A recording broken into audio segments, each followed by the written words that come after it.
Hi, so I wrote something about my best friend and I'm gonna tell this today. She's someone, let me introduce her a bit. Today I will share like a short story of mine. It's not in personal details, but I will try to share my heart with you all. It's about my best friend, uh, who is still my best friend, but we don't talk anymore. We are strangers forever under the same roof, under the same school, in same class, but we act that we don't know each other, that we had no chapter before. But I still know that she also loves me. She also thinks her best friend, and I think her best friend. But sometimes in life, you have to let go some people for some reason. And situations are so confusing and difficult that sometimes it makes us do something which is not necessary. But life is so uncertain. I hope I'm making you understand. So I'm gonna tell not a poetry, not even a story, something I have written for her. আগে যখন কিছু লিখতাম ওকেই সবার আগে পাঠাতাম, এখন আর নেই। এখন ওকে নিয়ে লিখেছি কিন্তু ওকে আর দেখাতে পারছি না। যাই হোক, তো এখানে বলে শোনাচ্ছি। It's titled as Dear Best Friend and it goes like, losing you has been my greatest loss. You were someone real beyond all fakeism, my home and a safe place. I always wanted to keep you safest in my heart. You are never my partner in crime or sugar-coated line, but my study buddy, advisor, secret keeper, soothsayer, mother. I have thousands of definitions about you in undefined ways. Our friendship symbolizes the friendship that Julius Caesar had with Mark Antony. You are always my forever even though we don't talk now. Although we are strangers now, as if we had no chapters before, but in my heart, you are always my real best friend beyond all fakeism. That day you misunderstood me, blocked me from everywhere, excluded me from your life, forgotten all memories of us. I tried to convince you, but I thought it would be better if I don't be in your life. You really don't need me, so I chose to love you in this wide silence between us, where words go loud in unsaid thoughts. I still know that you are also loving me in this wide silence. But we had no choice. Now everything feels so cursed without you, as if I sit at a corner like an unnoticed being suffering from existential crisis when nobody waits for me after school like you used to. Nobody sits with me, nobody notices my sad eyes. Nobody found me losing myself like hell. Nobody sees my silence, no one sits with me. I sit alone and eat my tiffin. You are my only one in front of whom I could love and cry with my all wholeheartedly. But now everything seems hollow. I remember back those days when we shared joys and laughters together. Late night chatting, reasonless calls, non-stop gossips, hours of talk, and those isharo mein baatein between boring lectures of class. Thousands of quarrels, but after each quarrel, our bond even felt stronger than before, and it felt like crackless. I never had to say you, don't say it to anyone, because you are always my secret keeper, and still now, you are the owner of my secrets. Keep them safe as the last proof of us. Our stomach growled to gossip whenever we found something exciting to tell each other. Words could never digest in my stomach until I say you. You were the one in front of whom I was completely unfiltered, real, messy. Weird also. Time passed, but time passed and we do not know each other now. There was a time when you knew literally everything about me, A to Z, past to present. We had so many plans together for our forever, for our future, but we did not know that our future is this little. Sorry, our forever is this little. But wherever you are, I will always clap the loudest for you, like a lonely ghost in big crowds.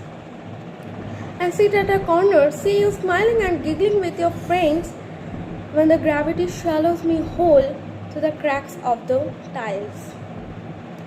Now I am left in the middle of nowhere and so many things rub against my mind, but I do not have my homie to share it with. I sit at a corner, try to hide my existence, and these eyes fear to meet your eyes. And always I am hiding myself from you because I fear to face you. I pray for you in silence. My only friend is this shapeless, ghostly wind that surrounds me all the time, and my only companion is this white silence and loneliness between all darkness.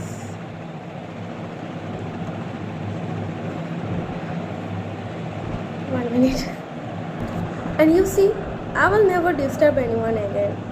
You are better off without me, least bothered. You don't care. And you are well without me. You are happy. I am always happy in your happiness. I will live with that. I can survive everything. I promise not to disturb anyone again. You will never find any pieces of me again, but I shall always be overburdened by memories of all passers-by in my rotten, shattered heart to keep them forever inside this tired pedestrian's body, growling and howling you in whispers. So, it's the end. Now, I'm gonna share a few some things I want to share. The first time that I am doing camera video, like face to face, so কিছু ভুল হলে একটুখানি বুঝে নেবেন। তো first of all মানে আমি আমার মনের কিছু ফিলিংস এখানে জাস্ট বলতে চাই, কারণ কেউ নেই শোনার জন্য, অফকোর্স, কারণ she is not here, my best friend. We are really good. মানে আমার যে বেস্ট ফ্রেন্ডের কনসেপ্টটা ছিল যে লাইক প্রতিদিন কথা বলতে হবে and all, but she changed everything completely. Now I really know the meaning of real best friends, real friends, but I do not have. Yes, I still call her my best friend. I still love and adore her the same, but she is not here anymore with me. She doesn't know anything about me anymore. I don't know anything about her.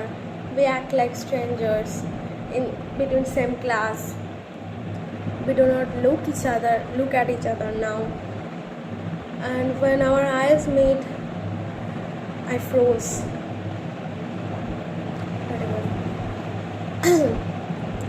আমি একটা গান গাইতে চাই ওর জন্য।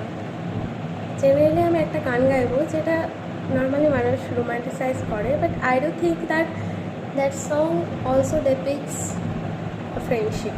I do think. I don't know about what others will think, but I do think. So I'm sharing a bit of me, bit of my stories and all.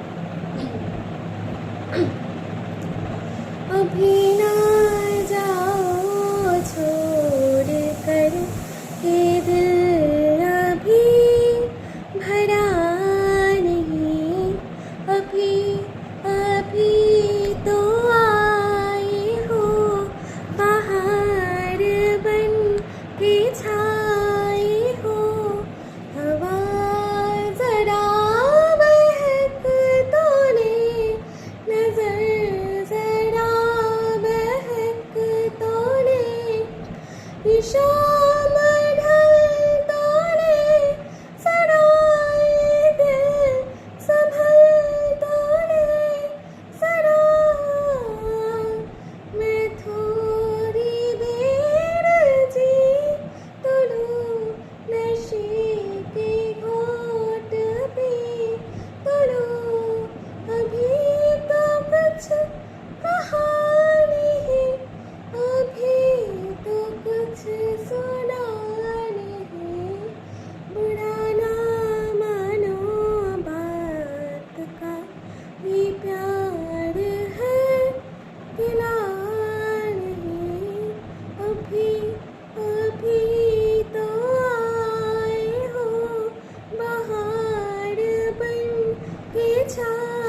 করছি। তো এই গানটা গাইলে আমার সবসময় কথা মনে পড়ে। সবথেকে বেশি ওকে কখন মিস করবো বলতে গেলে, সামনে দুর্গাপূজা আসছে। আর আগে দুর্গাপূজার সময় প্রতি বছর আমরা মানে সারাদিন বক বক করে দিতাম। মানে যেমন এই ধরনের কথাগুলো বলতাম যে লাইক এই শাড়িটা পরবো না, ওই শাড়িটা, দেখ এই কুর্তিটা, দেখ এই গিফট পেয়েছি, এই এতগুলো জামা পেয়েছি, এটা মাসি দিয়েছে, এটা পিসি দিয়েছে, এটা মা দিয়েছে, এটা বাবা দিয়েছে, দেখ এটা পেয়েছি, দেখ এই গল্প বইটা পড়ছি পুজোতে, দেখ এই সিনেমাটা দেখছি পুজোতে, দেখ প্যান্ডেলে ঘুরে বেড়াচ্ছি, দেখ তো এই ঝুমকাটা পরবো না, ওই ঝুমকাটা। আর I will really miss that. কত কিছু পাঠাতাম আমরা দুজনে, মানে বছরে এই 5টা দিন সব থেকে বেশি এনজয় করতাম আমরা মেবি। মানে যদিও আমাদের দেখা হতো না, দেখা হয় না জেনারেলি, কারণ আমি ক্লাস 10-এ পড়ি। অ্যান্ড লাইক ওর বাড়ি হচ্ছে আমার বাড়ির থেকে অনেকটা দূরে, মানে 3-4টে সেকশন পড়ে। সো আমাদের দুজনের মানে যে এখনও মা বাবাকে অতটা ছাড়ে না, মানে একা একা অবশ্যই ছাড়বে না। তো হ্যাঁ, 10-এ পড়ি, ছেড়ে দেওয়া উচিত, বাট ছাড়ে না, এটা আলাদা ব্যাপার। তো বাট স্টিল আমরা ফোনে ফোনে এত এনজয় করেছি ওই 5টা দিন। আর এই সামনে দুর্গাপুজো আসছে, I will really miss sir. আমি জানি না ও মিস করবে কি না, কারণ আমি জানি না ও মিস করবে কি না, বাট আমি করবো। এর থেকেও বেশি মিস করবো লক্ষ্মী পুজোর সময়। শুনতে খুব অবাক লাগবে, একটা জিনিস বলি যেটা হয়তো শুনে খুবই অদ্ভুত লাগবে, বাট আমি ব্যাপারটাকে নর্মালাইজ করেছি। এটা আমার মনের ফিলিংস, আমি জানি না কার কী লাগবে, বাট অ্যাকচুয়ালি আমার যে best friend, I will not say her name or anything personal about us, but I will share a bit of our story, a bit of my heart actually. তো ওর নাম হচ্ছে AC শুরু, আর আমার নাম শ্রেয়া। ওর নামও AC শুরু, আমার নামও এসি শুরু। আমার সানামা দাস, ওর সানামা দাস। অ্যান্ড ওর নামের মানে হচ্ছে লক্ষ্মী। আর আমার নামের দুটো মানে, একটা মানে হচ্ছে শ্রেয়া, মানে একটা মানে হচ্ছে শ্রেষ্ঠ, আর একটা মানে হচ্ছে লক্ষ্মী। তো পুরো ম্যাচ, ঠিক আছে? মানে ও লক্ষ্মী, আমি লক্ষ্মী। আমি বিলিভ করি লক্ষ্মী পুজোর সময় আমাকে প্রতিবার এইটাই হতো, ঠিক আছে? হোয়াটসঅ্যাপে আমি লিখতাম যে ওই বাড়ির লক্ষ্মীর ফটো দেখাও, মানে ওটার মানে হচ্ছে লক্ষ্মী পুজোর দিন ওদের বাড়ি যে লক্ষ্মী ঠাকুর তার ফটোও পাঠাতো, নিজের ফটোটাও পাঠাতো। কারণ আমার মনে হয় যে ও আমার জীবনের লক্ষ্মী। কারণ ও কোনো দিন আমার জন্য লাইক বেস্ট ফ্রেন্ডরা যেমন হয় যে গ্রামীণ পার্টনার, সব কিছু মানে একদম সব কিছুতে সাপোর্ট করে দেয়, বাট আমার ওরকম ছিল না। Like we were really friend, মানে রিয়েল ফ্রেন্ডস। সব কিছুতে সাপোর্ট করতো না, একদম মায়ের মতো, যে কোনো কিছুতে বকে দেবে এরকম টাইপের। আমিও বকতাম অনেক ব্যাপারে। সাপোর্ট ব্যাপারটা তখনই আসতো যখন আমি ঠিক তখনই সাপোর্ট করতাম। আদারওয়াইজ ভুল কিছু করতে গেলে মানে এত ছাড়তো, লাইক মায়ের মতনই ছাড়তো। আর ওর মধ্যে আমি মায়ের মতো অনেক কিছু পেয়েছি। বলে না যে, আর বললাম না।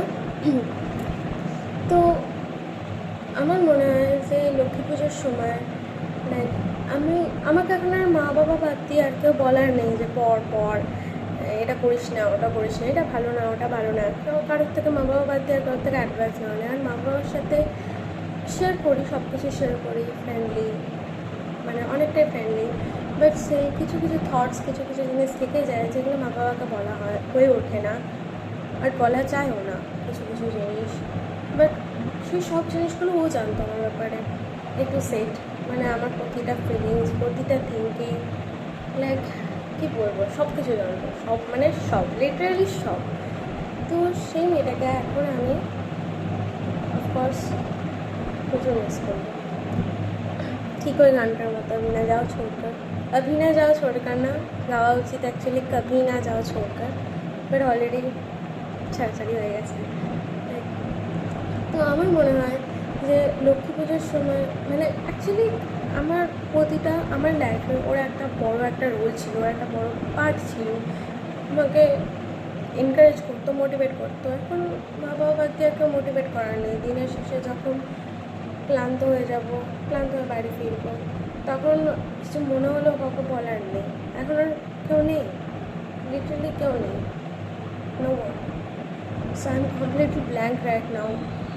আর তাই আমি বোঝাতে পারছি কিনা জানি না আমার মনের থিঙ্কিংটা, বাট আমার মনে হয় যে যেন আমার ঘরের লক্ষ্মী চলে গেল, মানে আমার অন্তরের, আমার মনের লক্ষ্মী অ্যাকচুয়ালি। কারণ ও আমাকে, মানে আমার মনের যে ঘরটা আছে না, সেই ঘরটার লক্ষ্মী ছিল, এটা আমার মনে হয়। থিঙ্কিংটা খুবই আজব, বাট আমার এটাই মনে হয়।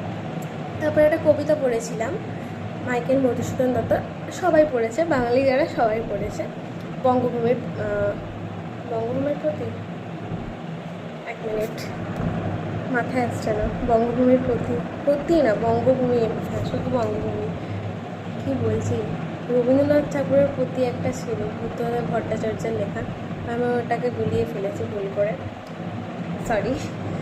তো ওই বঙ্গভূমি কবিতাটায় মাইকেল মধুসূদন দত্ত নিজের দোষ স্বীকার করেছিল, যে মানে উনি বলেছিলেন বঙ্গমাতার কাছে উনি প্রার্থনা করেছিলেন যে সব ওনার যত দোষ ভুল আছে সব কিছু যেন বঙ্গমাতা ভুলে গিয়ে মাইকেল মধুসূদন দত্তকে আপন করে নেয়। তো আই হোপ সবাই এই কবিতাটা জানে, তো আমি আর বেশি কিছু বলছি না। তো এখানে আমার একটা জিনিস যেটা মনে হয় যে আমি মাইকেল মধুসূদন দত্ত আর ও আমার বঙ্গমাতা কেন বলি, এটাও খুব আজব থিঙ্কিং। কারণ হচ্ছে গিয়ে আমি অনেকবার অনেক রকম ভুল করেছি, যেগুলো আমার করা উচিত নয়। ফ্রেন্ডশিপে কোনো সময় ওকে ভুল বুঝেছি, হ্যাঁ ও আমাকে ভুল বুঝেছে, ও অনেক কিছু ভুল করেছে, ওর পয়েন্টটা আমি বলছি না। তো স্বাভাবিক ব্যাপারে ও ভুল করেছে, আমি অনেক কিছু ভুল করেছি, অ্যান্ড আমি জানি ও হয়তো ওরকমই কিছু ভাবে আমাকে নিয়ে। তো আমার মনে হয় যে আমি যতই ভুল করি না কারণ লাস্টে গিয়ে আমি সেই ওর কাছেই ফিরে গেছি, লাস্টে যত দুঃখ যত কষ্ট সেই ওর কাছে, নিজের মনের প্রতিটা খণ্ড ওর কাছে আমি বিলিয়ে দিয়েছি, দিয়ে আনন্দ পেয়ে গেছি। তো এখন আর নিজের মনের প্রতিটা খণ্ড বিলিয়ে দিয়েছি বলতে, মানে প্রতিটা জিনিসও জানতো, প্রতিটা জিনিসও আমাকে এনকারেজ করে দিত, প্রতিটা যেগুলো ভুলভাল ভাবতাম, যেগুলো ভাবা উচিত না, মানে এক্সট্রা ভেবে ফেলতাম, যেমন ওভার থিঙ্কিং। তো আমার মনে হয় যে তারপরে শেষে গিয়ে আমাকে ওর কাছে ফিরে যেতে হয়েছে। আমার আরেকটা জিনিস যেটা মনে হয় যে ওখানে যেমন মাইকেল মধুসূদন দত্ত বঙ্গমাতার কাছে চেয়েছিল অমরত্ব, তেমনই আমাদের বন্ধুত্বটা যেন অমর হয়ে থাকে, প্রতিটা পাতায় যেন লেখা থাকে, এরকম একটা ফ্রেন্ডশিপ। তো আমরা ওরকমই ভেবেছিলাম, স্বপ্ন দেখেছিলাম, কিন্তু সেই স্বপ্ন চুরমার হয়ে গেছে কিছু কারণে, সেগুলো পার্সোনাল আমি বলছি না এখানে। তো কিছু কারণে মানে সব জায়গা থেকেই ব্লক করে দিয়েছে, লাইক ও একটু প্রচুর রাগ, তো রেগে গেলে এরকম করে। এর আগেও মানে আমরা যে দুজনকে কতবার ব্লক করেছি তার কোনো ঠিক ঠিকানা নেই, আমিও করেছি, ও করেছে, বাট আমি অনেক কম করেছি যদিও। তো দিয়ে শেষে আবার মেয়ে হয়ে যেত, আমি আমি ওকে মানিয়ে নিতাম, না ও আমাকে মানিয়ে নিত, বাট এইবার সেটা হয়নি। এইবার সব কিছু শেষ হয়ে গেছে, কারণ আমার মনে হয়েছে যে আমাকে সবাই এরকমভাবেই ছেড়ে চলে যায়, maybe I don't deserve to be loved. So আমি কনভিন্স করার চেষ্টা করেছি একবার দুবার, তারপর আর করিনি যে আমাকে সেটা ভালো থাকুক। I will survive everything, I will let myself, বললাম না, আমি নিজের থিঙ্কিংগুলোকে সব কিছু শেষে ওর কাছে ফিরে গেছি। আমার মা বাবা আমাকে বারবার ডাকছে, মানে এখন 11:30 বাজে, খাওয়ার টাইম হয়ে গেছে, আমি এইসব করছি। আমার কথা বলা কোনো শেষ হয় না, চেষ্টা করছি তাড়াতাড়ি করে বলে দেওয়ার। তো কী বলছিলাম, ফ্লো হারিয়ে ফেলেছি, বাট যেটা মনে বলেও বলে দিলাম। তো এরকম হচ্ছে ব্যাপার। আরেকটা গান যেটাতে আমার ওকে খুব মনে পড়ে, जाते नहीं कहीं रिश्ते पुराने, किसी नए के आ जाने से, जाता हूँ मैं तो मुझे तो जान दे, क्यों परेशान है मेरी जाने से, टूटा है जो जुड़ा है क्यों मेरी तरफ तो मुड़ा है क्यों, हक नहीं तो ये कहे कि याद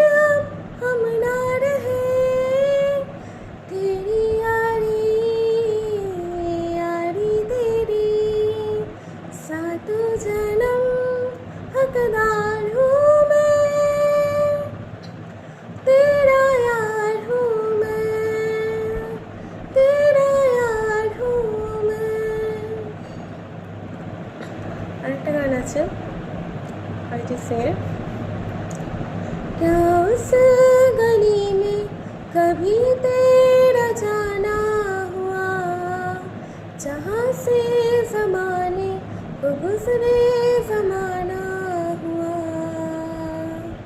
मेरा समय तो वहीं पे है ठहरा हुआ, बताऊँ तुम्हें क्या मेरे साथ क्या क्या हुआ। खामोशियाँ आकाश है, तुम मुड़ने तो आओ ज़रा। खामोशियाँ एहसास है, तुम्हें महसूस होती है क्या।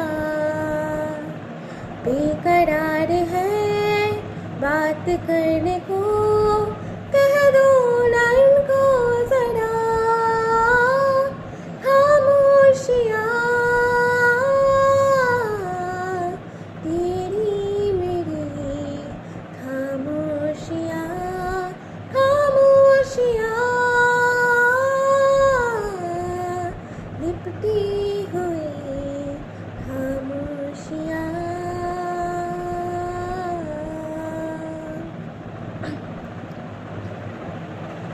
Part 2 of dear best friend. Actually মা বাবা ডাকছিল, তাই জন্য আমাকে উঠতে হয়েছে, তাই জন্য নয়তো একটা ভিডিওতেই কমপ্লিট করে দিতাম আমি। তো আর বেশি না, 10 মিনিটের আর কটা কথা বলবো। সেটা হচ্ছে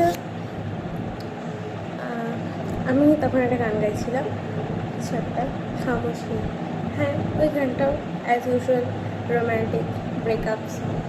but what about breakup in friendship? কেউ বলে না এইসব কথাগুলো, সবাই ব্রেকআপের কথা বলে, but breakup in friendship also hurts the same as breakup. মানে হয়তো একটু কম বেশি, ফ্রেন্ডশিপ কেমন ছিল সেটার উপর ডিপেন্ড করছে।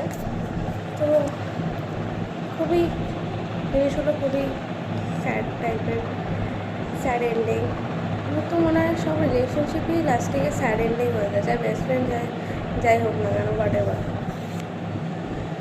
সো আরেকটা গান যেটা ওটাও রোম্যান্টিক গান, আর দুটো গান বলবো।